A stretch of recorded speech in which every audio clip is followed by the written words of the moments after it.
இன்றைய முக்கிய செய்திகள். மதுரை மாவட்டத்தில் இந்துஸ்தான் ஜிங்க் லிமிடெட் நிறுவனத்திற்கு வழங்கப்பட்ட டங்ஸ்டன் சுரங்க உரிமையை உடனடியாக ரத்து செய்ய வேண்டுமென வலியுறுத்தி முதலமைச்சர் மு.க.ஸ்டாலின் பிரதமர் மோடிக்கு கடிதம் எழுதியுள்ளார். இறந்தவர்களின் உடல்களை குடியிருப்புகள் வழியாக எடுத்து செல்லாமல் பிரதான சாலை வழியாக எடுத்து செல்ல கோரிய மனுவை ரூபாய் 25,000 அபராதத்துடன் உயர்நீதிமன்றம் தள்ளுபடி செய்தது. திருச்செந்தூர் கோயில் யானை தெய்வானை 11 நாட்களுக்கு பிறகு மண்டபத்தை விட்டு வெளியே அழைத்து வரப்பட்டது. நாகை, கடலூர் துறைமுகங்களில் இருந்து மாலத்தீவு மற்றும் இலங்கைக்கு விரைவில் சரக்கு கப்பல் போக்குவரத்து தொடங்க தமிழக அரசு திட்டமிட்டுள்ளது. நேற்று இரவு கோவையிலிருந்து சென்னை விமான நிலையத்துக்கு இண்டிகோ ஏர்லைன்ஸ் நிறுவனத்துக்கு சொந்தமான பயணிகள் விமானம் வந்துள்ளது. இந்த விமானத்தில் 100க்கும் மேற்பட்ட பயணிகள் பயணம் செய்துள்ள நிலையில் கொட்டும் மழையில் 45 மணி நேரத்திற்கு முன்னதாகவே பயணிகளை இறக்கிவிட்ட சம்பவம் பெரும் பரபரப்பை ஏற்படுத்தியுள்ளது. புதுக்கோட்டை மாவட்டத்தில் அதிமுக, பாஜக ஆகிய கட்சிகளைச் சேர்ந்த 20 உட்பட 3 பேரின் வீடுகளில் அமலாக்கத்துறையினர் இன்று சோதனை மேற்கொண்டு வருகின்றனர். கடலூரில் இருந்து மீன்பிடிக்க சென்றபோது படகு கவிழ்ந்ததால் நடுக்கடலில் சிக்கி தவித்த மீனவர்கள் உட்பட 10 பேரை இந்திய கடலோர காவல் படையினர் ஹெலிகாப்டர் மூலம் பத்திரமாக மீட்டனர். சென்னை பத்திரிகையாளர் மன்றத்துக்கு டிசம்பர் 15ஆம் தேதி தேர்தல் நடத்தப்படும் என்றும் அதற்கான வேட்புமனு தாக்கல் நவம்பர் 30ஆம் தேதி தொடங்கும் என்றும் தேர்தல் அதிகாரி நீதிபதி வி. பாரதிதாசன் அறிவித்துள்ளார். பொள்ளாச்சி அருகே சாலையோரம் கேட்பாரற்று கிடந்த ரூபாய் 2,50,000 போலீசார் மூலம் உரியவரிடம் ஒப்படைத்த இளைஞருக்கு பொதுமக்கள் மற்றும் சமூக ஆர்வலர்களிடமிருந்து பாராட்டுகள் குவிந்து வருகிறது. மூழ்கி கிடக்கும் பயிர்கள் குறித்து ஸ்டாலின் இதுவரை விவசாயிகளை எட்டிக்கூட பார்க்கவில்லை என்று சசிகலா சாடியுள்ளார். கடை வாடகைக்கு ஜிஎஸ்டி காரணமாக மதுரையில் இன்று கடையடைப்பு போராட்டம் நடைபெறுகின்றது. சென்னையில் ஷோரூம் முன் பேட்டரி பைக்கை தீ வைத்து கொளுத்திய நபரால் பரபரப்பு நிலவியது. திருமுல்லைவாயல் பகுதியைச் சேர்ந்த பார்த்தசாரதி என்பவர் அம்பத்தூரில் உள்ள பேட்டரி பைக் ஷோரூமில் ரூபாய் 1,80,000 மதிப்பிலான பைக்கை வாங்கியுள்ளார். பைக் வாங்கியது முதல் தற்போது வரை தொடர்ந்து பிரச்சனை இருந்து வருவதாகவும் இது தொடர்பாக ஷோரூமில் புகார் கொடுத்தால் அலட்சியமாக இருப்பதாகவும் தெரிவித்துள்ளார். விருத்தாச்சலம் அருகே உண்ணி காய்ச்சலால் விவசாயி பாதிக்கப்பட்டதால் கிராம மக்கள் அச்சமடைந்துள்ளனர். பள்ளியில் சமையல் பாத்திரம் கழுவிய மாணவிகள் காரணமாக தலைமை ஆசிரியர், சமையலர் பணியிடை நீக்கம் செய்யப்பட்டனர். செய்யாறில் 1 வருடம் 10 மாதங்களே ஆன பெண் குழந்தை 9 நிமிடங்களில் 1/2 கிலோமீட்டர் நடந்து சாதனை படைத்தது. இந்தியா புக் ஆஃப் ரெக்கார்ட்ஸ் 2024 புத்தகத்தில் இடம் பிடித்துள்ளார். ஆம்ஸ்ட்ராங் கொலை வழக்கில் கைதான ரவுடி நாகேந்திரன் உட்பட 27 பேர் நீதிமன்றத்தில் ஆஜர்படுத்தப்பட்டனர். டிசம்பர் 12 முதல் விசாரணை என நீதிபதி உத்தரவிட்டுள்ளார். சென்னையில் தெரு நாய்களை கட்டுப்படுத்த 3 இடங்களில் ரூபாய் 4 கோடியில் நாயின கட்டுப்பாட்டு மையங்கள் அமைக்கப்பட்டுள்ளது. நாம் தமிழர் கட்சிக்காக பல லட்சங்களை செலவு செய்துள்ளோம். ஆனால் நிர்வாகிகளுக்கு மரியாதை இல்லை. கட்சி கொள்கைக்கு எதிராகவும் மதவாதத்தை ஆதரித்தும் சீமான் பேசி வருகிறார் என குற்றம் சாட்டி நாம் தமிழர் கட்சி நாமக்கல் மாவட்ட முன்னாள் செயலாளர் வினோத்குமார் உட்பட 50 பேர் அக்கட்சியில் இருந்து கூண்டோடு விலகியுள்ளனர். ஆரணி அருகே ஏடிஎம் மையத்தில் பணம் எடுக்க உதவுவது போல நடித்து முதியவரிடம் ஏடிஎம் அட்டையை மாற்றிக் கொடுத்து ரூபாய் 16,000 மோசடி செய்த மர்ம நபர் குறித்து போலீசார் விசாரணை நடத்தி வருகின்றனர். பிராமணர்கள் சமூகம் மீதான அவதூறு பிரச்சாரங்களுக்கு முற்றுப்புள்ளி வைக்க கோரியும் பிராமணர்கள் பாதுகாப்பை உறுதி செய்ய வலியுறுத்தியும் இந்து மக்கள் கட்சி ஒருங்கிணைப்பில் கோரிக்கை வைத்துள்ளனர். சென்னையில் சின்னத்திரை நடிகையை திருமணம் செய்து கொள்வதாக ஏமாற்றி பாலியல் வன்கொடுமை செய்த புகாரில் இளைஞர் கைது செய்யப்பட்டார். போதைப் பொருட்கள் கடத்தி வந்த காரை சந்தேகத்தின் பேரில் போலீசார் துரத்திய நிலையில் அந்த கார் ஓட்டுநரின் கட்டுப்பாட்டை இழந்து நிலத்தில் தலைக்குப்புற கவிழ்ந்தது. காரில் இருந்து 460 கிலோ போதைப் பொருட்கள் போலீசார் பறிமுதல் செய்தனர். அதானியை கைது செய்து சிபிஐ விசாரணைக்கு உத்தரவிட மத்திய அரசை வலியுறுத்தி மார்க்சிஸ்ட் கம்யூனிஸ்ட் கட்சி சார்பில் செங்கல்பட்டு மாவட்ட தலைமை தபால் நிலையம் எதிரே மாவட்ட செயற்குழு உறுப்பினர் வி. ஹரிகிருஷ்ணன் தலைமையில் புதன்கிழமை ஆர்ப்பாட்டம் நடைபெற்றது.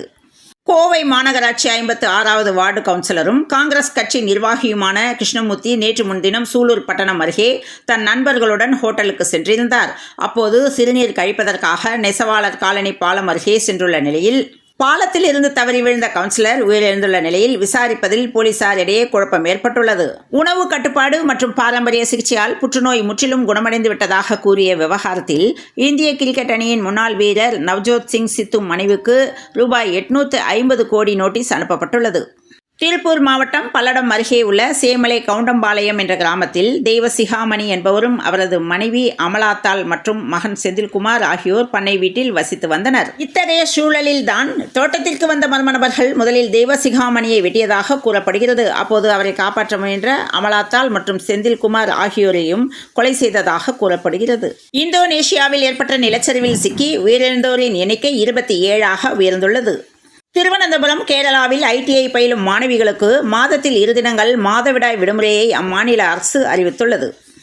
திண்டுக்கல்லில் பாலத்திலிருந்து கீழே விழுந்த டேங்கர் லாரியில் ஓட்டுநர் பலியாகியுள்ளார். பாதிக்கப்பட்ட விவசாயிகளுக்கு காப்பீடு திட்டங்களை மாநில அரசு நிறைவேற்ற வேண்டும் என்று சசிகலா வலியுறுத்தியுள்ளார்.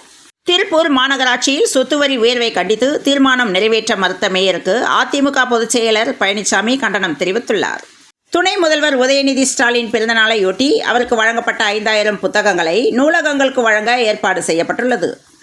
சென்னை ராஜா அண்ணாமலை மன்றத்தில் சென்னை கிழக்கு வடக்கு திமுக இளைஞரணி துறைமுகம் மேற்கு பகுதி சார்பில் துணை முதல்வர் உதயநிதி பிறந்தநாளையொட்டி இணைகிறது இதயம் மலர்கிறது புது உதயம் என்ற தலைப்பில் 21 ஜோடிகளுக்கு திருமண விழா நேற்று நடத்தப்பட்டது. இந்த விழாவில் ஈவேராவின் பகுத்தறிவு சுயமரியாதையை துணை முதல்வர் உதயநிதியிடம் காண்கிறேன் என பொதுப்பணித்துறை அமைச்சர் வேலு பேசியுள்ளார். நீரில் மூழ்கி பயிர்களுக்கு ஏற்பட்ட சேதங்கள் குறித்த கணக்கெடுப்பு மழைக்கு பிறகு தொடங்கும் என்று வேளாண் துறை அமைச்சர் MRK பன்னீர்செல்வம் அறிவித்துள்ளார். ஜார்க்கண்ட் மாநிலத்துடனான உறவு வலுப்படும் என்று துணை முதல்வரும் திமுக இளைஞரணி செயலருமான உதயநிதி ஸ்டாலின் நம்பிக்கை தெரிவித்துள்ளார். தமிழகம் முழுவதும் துணை சுகாதார நிலையங்களில் காலியாக உள்ள 3000 காலி பணியிடங்களை உடனடியாக நிரப்பக் கோரி கிராமப்புற சுகாதார செவிலியர்கள் வேலூரில் நேற்று ஆர்ப்பாட்டத்தில் ஈடுபட்டனர். சென்னையில் உள்ள மருத்துவமனையில் சிகிச்சை பெற்று வரும் காங்கிரஸ் மூத்த தலைவரும் சட்டப்பேரவை உறுப்பினருமான EVKS இளங்கோவனை நேரில் சந்தித்து முதல்வர் ஸ்டாலின் நலம் விசாரித்தார். ஓடும் ரயிலில் சிறுமிக்கு பாலியல் தொல்லையளித்த ராணுவ வீரருக்கு 8 ஆண்டுகள் சிறை தண்டனை விதித்து வேலூர் போக்சோ நீதிமன்றம் தீர்ப்பளித்துள்ளது. திருவொற்றியூரில் தண்டவாளத்தை கடக்க முயன்ற தனியார் நிறுவன பெண் மென்பொறியாளர் ரயிலில் அடிபட்டு பரிதாபமாக உயிரிழந்தார். நியாய விலைக் கடைகளில் 51 காலி பணியிடங்களுக்காக 4680 பேரிடம் நேர்காணல் நடத்தப்பட்டது. மினி பேருந்துகளுக்கான புதிய விதிகளின்படி பேருந்து நிலையங்களுக்குள் மினி பேருந்து வந்து செல்ல தடை விதிக்கப்பட்டுள்ளதாக தகவல் வெளியாகியுள்ளது. பெருங்குடி குப்பை கிடங்கில் பல்லுயிர் பூங்கா அமைக்கும் திட்டம் நிறுத்தப்படுவதாக சென்னை மாநகராட்சி மாமன்ற கூட்டத்தில் தீர்மானம் நிறைவேற்றப்பட்டது. ஆஸ்திரேலிய அணியின் முன்னாள் கேப்டனான மைக்கேல் கிளார்க் பார்டர் கவாஸ்கர் தொடரின் முதல் போட்டியிலேயே கோலியை சதமடிக்க விட்டிருக்கக்கூடாது என விமர்சித்துள்ளார். பார்டர் கவாஸ்கர் கோப்பை இப்போதும் ஆஸ்திரேலியாதான் வெல்லும் என்று இங்கிலாந்து முன்னாள் கேப்டன் தெரிவித்துள்ளார். சொந்த மண்ணை விட வெளிநாட்டில் சிறந்த அணியாக இந்தியா திகழ்வதாக ரிக்கி பாண்டிக் தெரிவித்துள்ளார். ஆஸ்திரேலிய பிரதமரை இந்திய அணி வீரர்கள் சந்தித்தனர். கடந்த சில தினங்களாக தங்கத்தின் விலை குறைந்து வந்த நிலையில் தற்போது உயர்ந்துள்ளது. சென்னையில் இன்று 22 கேரட் ஆபரண தங்கத்தின் விலை கிராமுக்கு ரூபாய் 70 உயர்ந்து 1 கிராம் 7160 ரூபாய்க்கும், பவுனுக்கு ரூபாய் 560 உயர்ந்து 1 பவுன் 57,780க்கும் விற்பனையானது. வெள்ளியின் விலையில் எந்தவித மாற்றமுமின்றி 1 கிராம் 98க்கு விற்பனையாகிறது. வங்கக்கடலில் உருவாகியுள்ள காற்றழுத்த தாழ்வு மண்டலம் அடுத்த 3 மணி நேரத்தில் புயலாக உருவாக வாய்ப்புள்ளதாக சென்னை வானிலை ஆய்வு மையம் எச்சரிக்கை விடுத்துள்ளது. பெங்கல் புயல் நாளை கரையை கடக்கும் என வானிலை ஆய்வு மையம் தகவல் அளித்துள்ளது. செங்கல்பட்டு, திருவள்ளூர், காஞ்சிபுரம் மாவட்டங்களில் இன்று பகலுக்கு மேல் மழை தீவிரமடையும் என்று தனியார் வானிலை ஆர்வலர் பிரதீப் ஜான் தெரிவித்துள்ளார். சென்னை, செங்கல்பட்டு, திருவள்ளூர் மாவட்டங்களில் பள்ளிகளுக்கு இன்று விடுமுறை அளிக்கப்பட்டது. வங்கக்கடலில் உருவாகி வரும் ஆழ்ந்த காற்றழுத்த தாழ்வு மண்டலம் அதிக காற்று வீசுவதால் புயலாக மாற வாய்ப்பில்லை என்று சென்னை வானிலை ஆய்வு மையம் தெரிவித்துள்ளது. இந்நிலையில் சென்னையில் இருந்து மரக்காணம் வரை மிக கனமழை பெய்வது உறுதி என தமிழ்நாடு வெதர்மேன் பிரதீப் ஜான் சமூக வலைதளத்தில் பதிவிட்டுள்ளார். தற்போது தென்மேற்கு வங்கக்கடலில் மையம் கொண்டுள்ள காற்றழுத்த தாழ்வு மையம் வலுவிழக்காமல் புயலாகவே நாகப்பட்டினம், புதுச்சேரி மற்றும் சென்னை பகுதிகளில் கரையை கடக்கும் என்று வானிலை ஆய்வு மையம் தகவல் அறிவித்துள்ளது. தொடர்ந்து இணைந்திருங்கள் பிரபாஸ் கதமம் செய்திகளுடன். மீண்டும் மற்றொரு செய்தியில் சந்திப்போம். நன்றி, வணக்கம்.